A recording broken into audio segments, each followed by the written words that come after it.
It's time for Herd Mentality, the weekly episode where you control the discussion today on Locked On Bills. You are Locked On Bills, your daily Buffalo Bills podcast. Part of the Locked On Podcast Network, your team every day.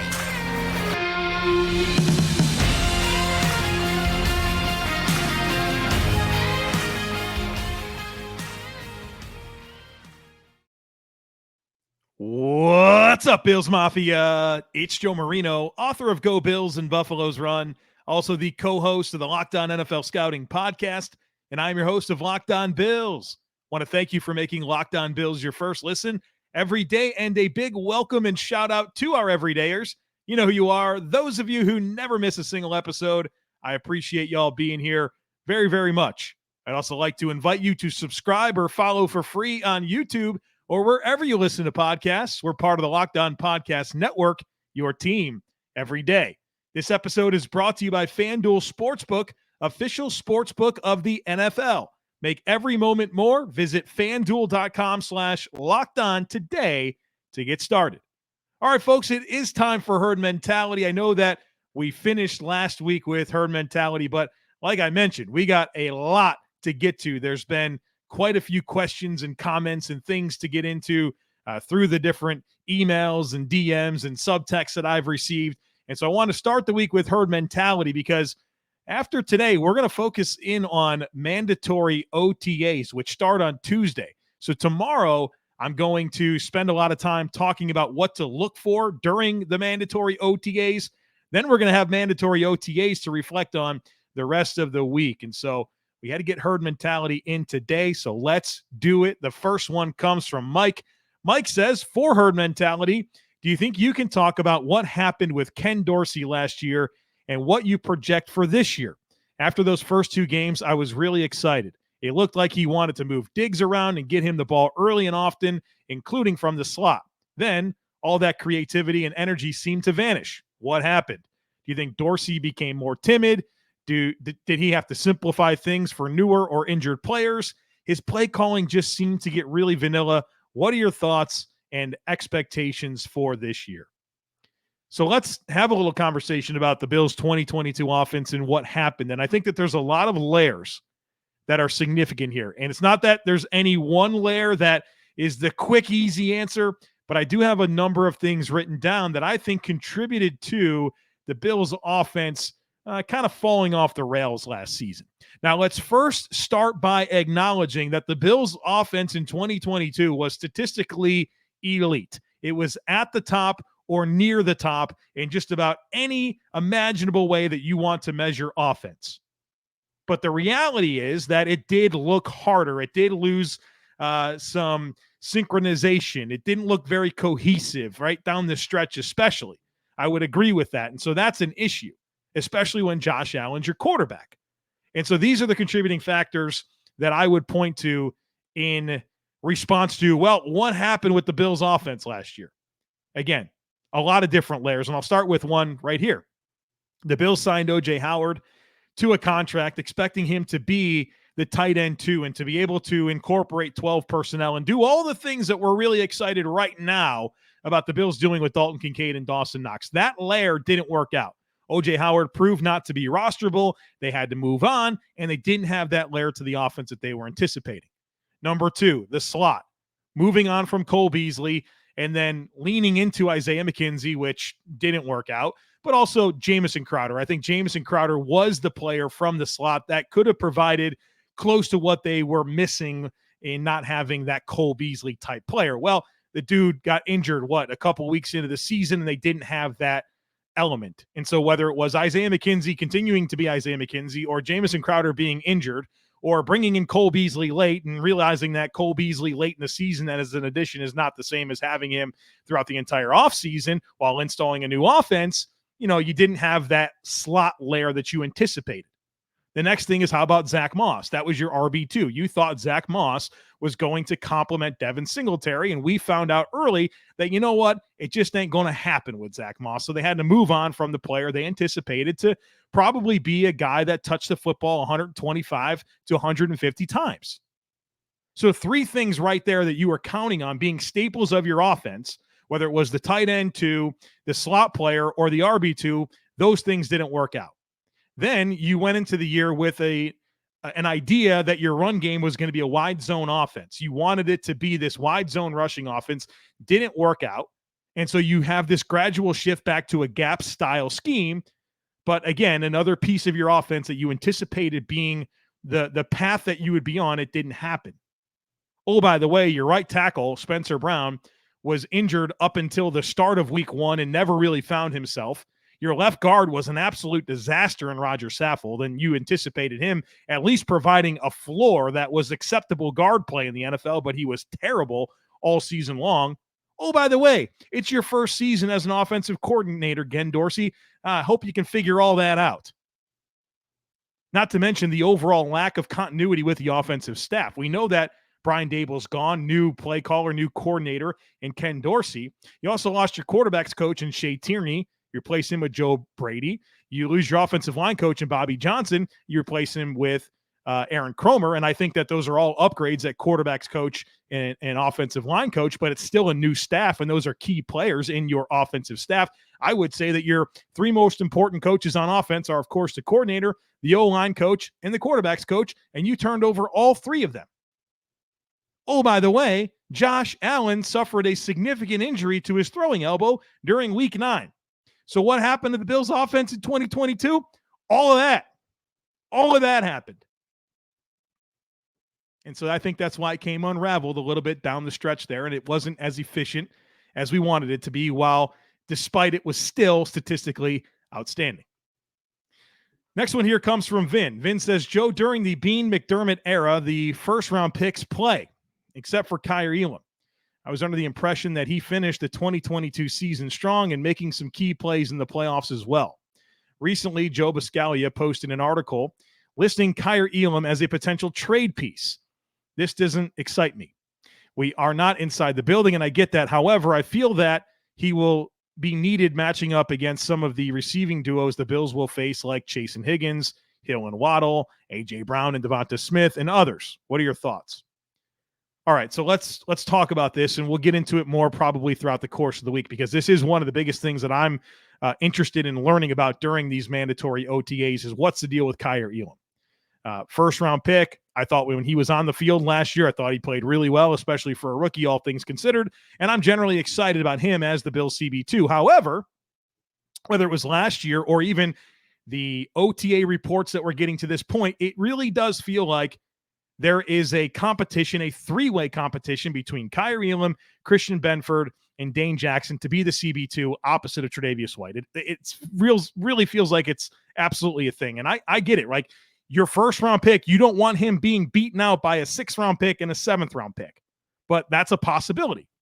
And so on one hand, I do wonder how much of this is just them, and I mean them, the Bills really challenging Kaiir Elam, making sure that he earns it, all that type of stuff. Like, I acknowledge that because I thought on the field he looked pretty good to me last year, especially for a rookie. But maybe there is just an element that exists that, hey, Christian Benford's performing at a starter level, Dane Jackson's performing at a starter level, and we don't think that there's any clear guy that deserves to be the guy. And so you're sprinkling in all these deserving players. And so it's definitely a really interesting layer as we navigate through, mini camp this week and then, of course, training camp and preseason. I do want to bring attention to a line that Joe Buscaglia wrote in that article, because he listed, I think, 10 different players that could be trade chips for Brandon Beane this summer. And this is how he closed it. So he did leave Kaiir Elam in there as a potential trade chip, but he does say this. He says, the extreme likelihood is they hold on to Elam and see if he can get there in 2023, but it's at least worth mentioning if the worst case scenario arrives this summer. The extreme likelihood is they hold on to Elam. So I think that's an important piece. Let's see how it plays out. We'll be worried when we have to worry. It's not like he played poorly, but this really could just be more about Benford and Jackson and the fact that maybe Elam just hasn't claimed it yet. A lot of ball game left. Let's see how it plays out. But a very fair talking point right now that I'm very interested in. Look to your right. I'm not telling you to look to your right. That's the name of the person who sent in this question. Look to your right said, Josh getting the Madden cover seems great. All the things you said are true. By the way, PS5 are bust, but the Madden curse, it's been broken lately, kinda, but over the past 20 years, the Madden cover athlete has been cursed with some bad season-ending injuries. I'm not a superstitious bunch, but the track record is bad, and we just can't afford it. Just throwing it out there, and would like to hear what you have to say if you have time to look up how bad it is. I am aware of the air quotes Madden curse. It has died down a ton of late. I think there's been some manufacturing of trying to believe that this curse continues. But here's the most important thing that I can tell you about the way I feel about the Madden curse is I just don't believe it. I don't think it's real. I don't care about it. And so when people bring that up as a talking point regarding Josh Allen and being on the curse, it's just because that's just what people do, right? It's this natural inclination that people have to say, well, what about the Madden curse? You don't want your player to be on there. I don't buy that at all. If Josh Allen gets hurt, if Josh Allen doesn't play well in 2023, it will have nothing to do with him being the cover athlete for Madden 24. I just can't get myself there. I even got a text from my uncle. My uncle texted me this week, Uncle Buzz. He said, Joe, he's like, you got to be nervous about Josh Allen being on the cover of Madden. And my uncle is a Patriots fan. And I said to my Uncle Buzz, I responded back to him, I said, look, there's a quarterback out there that I think you're quite familiar with that's been on the cover of Madden twice, and he won 6 Super Bowls. I don't know. I just think it's a very tired talking point that detractors, people that are jealous that their player's not on the cover want to bring up all the time. I can't get myself to even have an ounce of concern about this because I simply don't think that it is real. All right, folks, we got a bunch more to get to here in just a moment, but first I need to tell you about FanDuel. Make a fast break to FanDuel during the NBA playoffs because right now, new customers can get a no-sweat first bet up to $2,500. That's $2,500 back in bonus bets if your first bet doesn't win. What do I love about betting over at FanDuel? Well, they have great promotions every day. It's a safe and secure app. You get paid instantly, and there's so much great stuff to get in on right now with the NBA Finals, the NHL Stanley Cup, football's futures bets, Major League Baseball's in full swing. There is simply no better place to get in on all the sports action than America's #1 sportsbook. So visit FanDuel.com/lockedon and get a no-sweat first bet up to $2,500. That's FanDuel.com/lockedon. FanDuel, official sports betting partner of the NBA.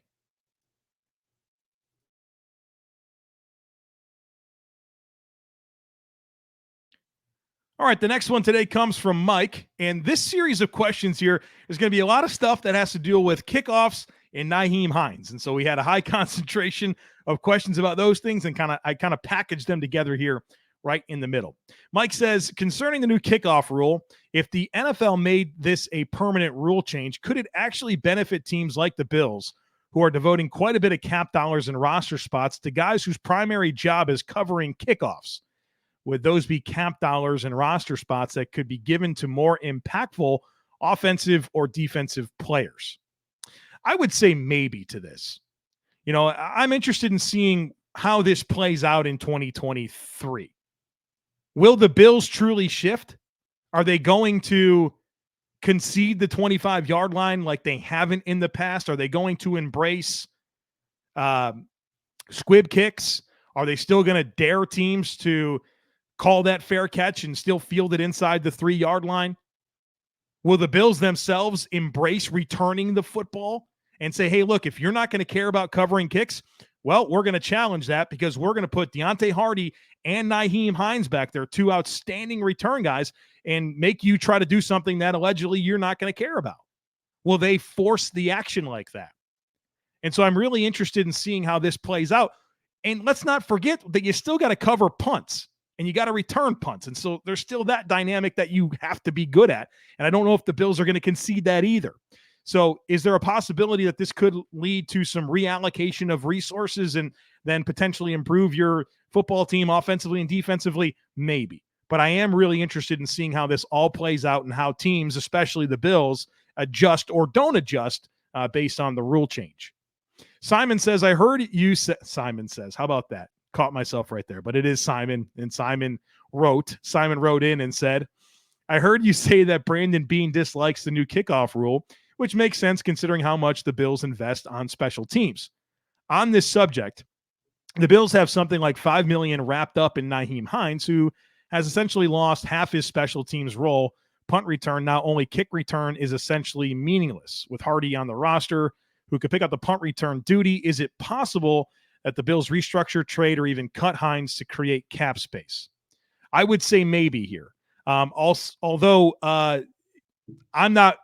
don't think the Bills are going to not utilize Nyheim Hines as a kick returner. You have the choice. You can call a fair catch and get it at the 25, but I think the Bills are still going to want to utilize Hines as a weapon in that regard, right? I think it could even be more potent and more dangerous to unleash Nyheim Hines as a kick returner when you have other teams that might not care about covering kicks as much.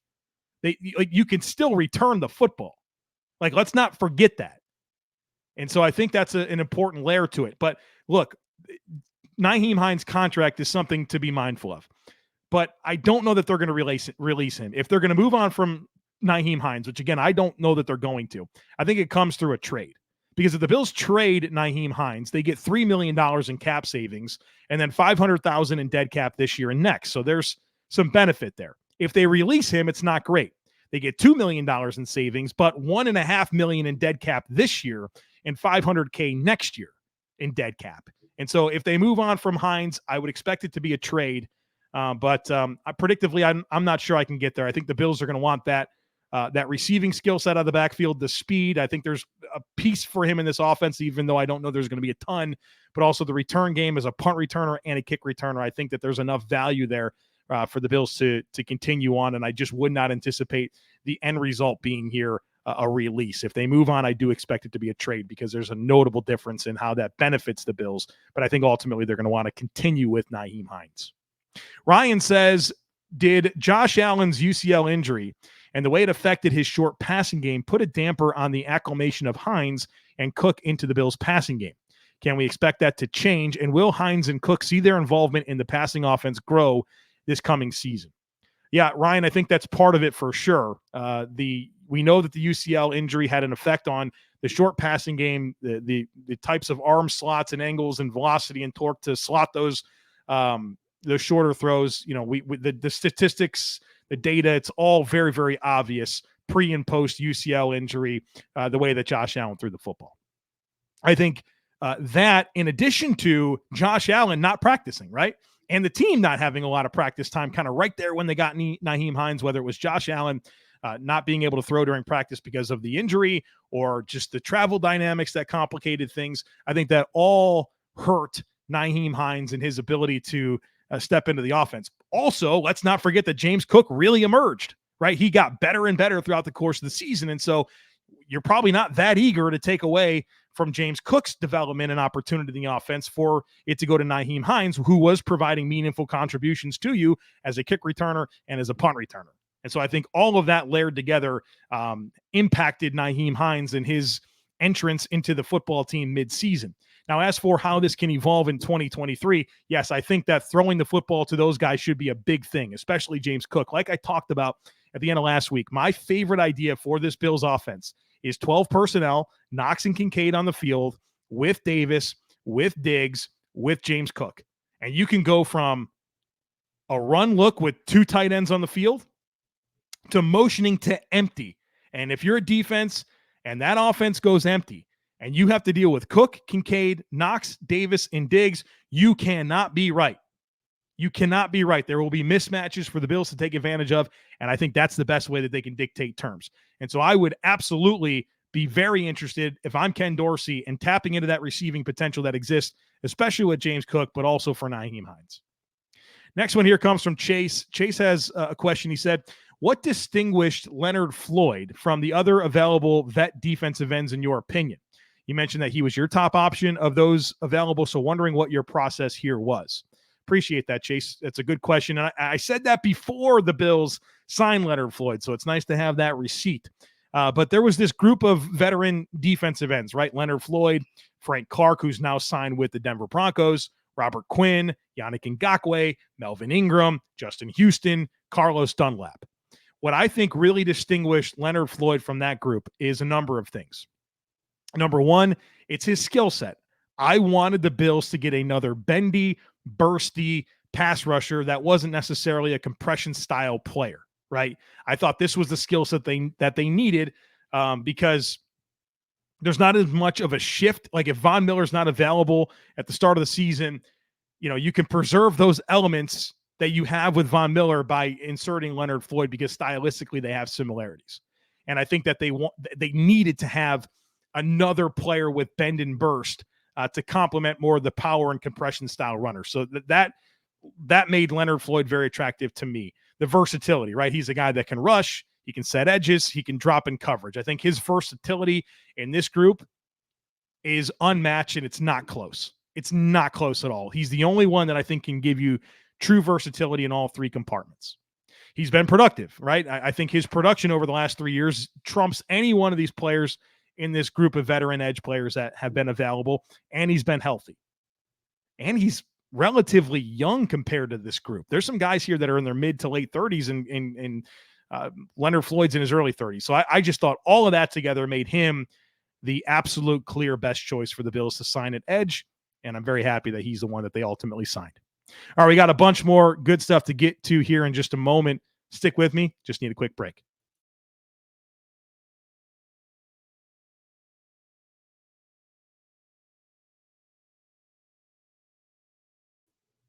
All right, we got some fun stuff left to get to here, but first I would like to remind you and invite you to join the Locked On Bills subtext community, something relatively new that we started and we're offering.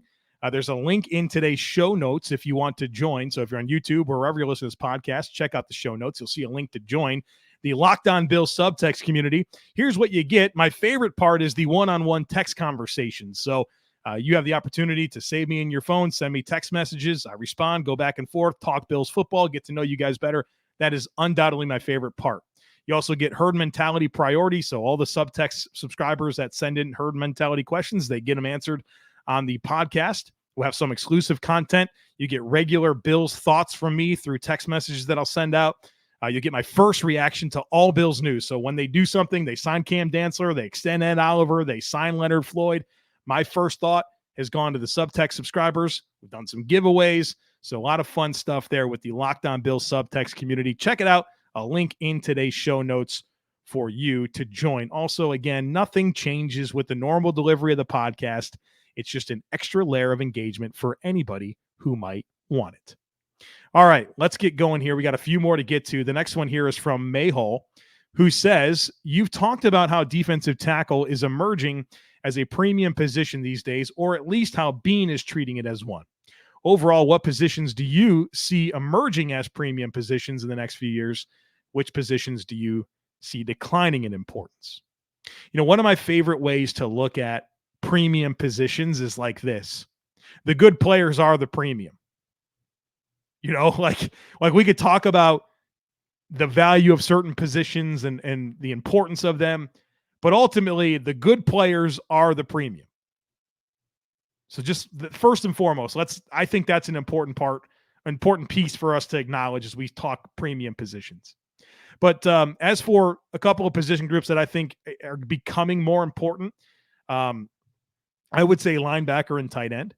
Linebacker is huge. We talk a lot about matchups and matchup problems and being able to run and chase and cover and play in space, but also be able to play downhill. And there's just a lot that you need to be able to do. And I just feel like the best defenses in the NFL year over year are the ones that have a meaningful pair of linebackers. Look at San Francisco. They're good every year. Fred Warner, Dre Greenlaw. Look at the Bills, Matt Milano, Tremaine Edmonds, good defenses year over year. Bengals have a good defense, Logan Wilson, Jermaine Pratt. I think it's a key piece of top-tier defense as well. Look, you're probably thinking about the Eagles. Well, those linebackers tend to play pretty good behind that D-line. So, I think linebacker and in the way that offenses are attacking defenses with pace and space and misdirection, RPOs, all that stuff. It puts a lot on linebackers and increases their importance. The other one is tight end. I think that's becoming an important position to create mismatches on offense. There's an economic component to tight ends that's very, very meaningful. The highest paid tight end in the NFL right now is Darren Waller, $17 million a season. That would make him like the 24th highest paid wide receiver. So there's a lot of value in investing in tight ends, but also the mismatches that they can create. So I think linebacker and tight end are really emerging as important positions. I think declining in value is continuing running back. The replaceability, the longevity, it's just not there with running backs. So I think that's a continuously declining position.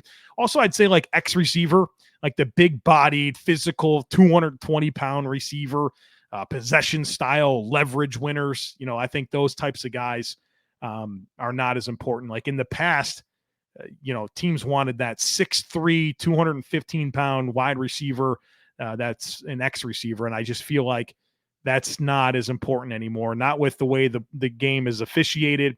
I think you want guys that have quickness and twitch and separation ability and sudden change ability and sudden change direction ability. All that stuff I think is more important than just being able to out muscle guys at the line of scrimmage and win with leverage at the catch point. Next one here comes from Tyler. Tyler says, I am loving the moves Brandon Beane and company have made this offseason. Please fill in the blank.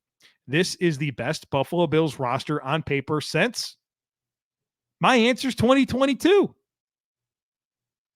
I am trying to drive this point home randomly, and I don't know if it's sticking for people. Last season, the Buffalo Bills, everybody in the world picked them to win the Super Bowl, right? Clear favorites, the darlings of the NFL in every imaginable way. Playing on opening night against the Rams. I mean, the whole world expected the Bills to win the Super Bowl last year. And then they went out and they went 13-3. They lost 3 games by a combined 8 points. They get to the divisional round of the playoffs. They lose 27-10 against the Bengals. And all of a sudden, the sizzle has gone. This roster's better than last year's roster, folks. Objectively. What's missing? The hype. And I'll tell you what, I'm glad the hype's missing. But nothing's changed. The goals are the same. The capability of the team's the same. They're more capable. That's a better roster. Objectively. And so I like this. What's the word I'm looking for? I like the way the Bills are viewed right now. Because it's a better roster than it was last year. Just doesn't have the same level of hype. Go ahead and sleep on the Bills this year, people. Go ahead and sleep on them. Because I'm more excited about the Bills this year than I was last year. Last one today comes from Chris. Chris says, which current new player on a 1-year deal would you like to see get extended?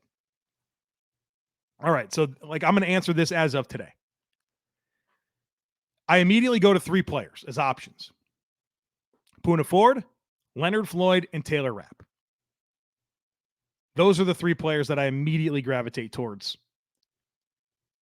Poona Ford, I think, is contingent on what happens with Daquan Jones. Love to have them both back. Want to see how it plays out, obviously. You're not making any decisions right now, but, if you can't keep Daquan Jones, Poona Ford, can you sign him back and be your starting nose? Leonard Floyd, we'll see what happens there. I think he's going to have a good season. He might parlay that into some more opportunities with another team. I'm not sure, but I think between Rousseau and Miller signed through next year, it eases Floyd a little bit for me. And then Taylor Rapp. Taylor Rapp, if the Bills lose Micah Hyde or Jordan Poyer next offseason, Taylor Rapp is a guy to step in at safety is quite meaningful. I think the hardest player to find and replace might be Leonard Floyd. I'll go with Floyd.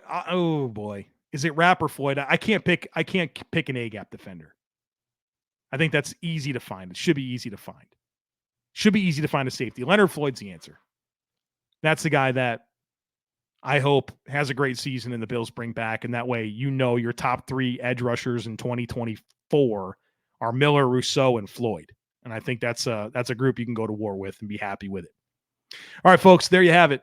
Herd mentality to kick off the week. Tomorrow will be what I'm looking for in OTAs, and then it's OTAs pretty much the rest of the week. Have a lot of fun stuff planned, some great guests lined up over the next couple of weeks, and we're finally going to get into those comparative podcasts that I've been talking about for a while, where I stack up the Bills versus the rest of the AFC East and the other contenders in the AFC. So a lot of great stuff coming your way here on Locked On Bills. Don't miss anything.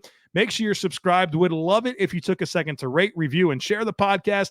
Have a great rest of your day. Go Bills. And I look forward to catching up with you again tomorrow.